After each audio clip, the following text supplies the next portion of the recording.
في خضم أكبر تصعيد عسكري بين إيران وإسرائيل منذ عقود.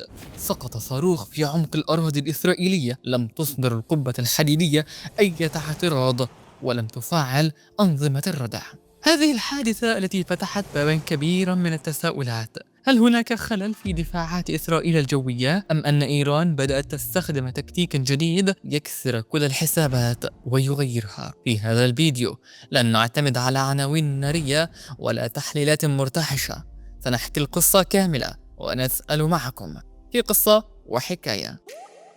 منذ سنوات كانت القبة الحديدية رمزا للقوة الإسرائيلية، نظام دفاع جوي يصفه الجميع بأنه الأكثر تطورا في العالم، يعتمد على رادارات ترصد المقذوفات وتطلق صواريخ اعتراضية تفجرها في الجو قبل أن تصل إلى أهدافها. لكن هذه المرة شيء ما اختلف. صاروخ عبر السماء ووصل الأرض بدون اعتراض وبدون إنذار وبدون تعليق رسمي واضح من إسرائيل. حسب تقارير متقاطعة، إيران أطلقت موجات كثيفة من الطائرات المسيرة والصواريخ في وقت واحد. وهنا ظهر مفهوم عسكري مهم: إغراق الأنظمة، يعني أن ترسل كماً كبير من الهجمات حتى أقوى منظومة دفاعية تشتتت وفشلت. هذا الذي حدث ليس بالضرورة فشل تكنولوجي، لكن من الممكن أن يكون تحدياً جديداً لطريقة عمل هذه الأنظمة. سقوط صاروخ بدون اعتراض في ظل توتر غير مسبوق يطرح أسئلة حساسة: هل الردع التقليدي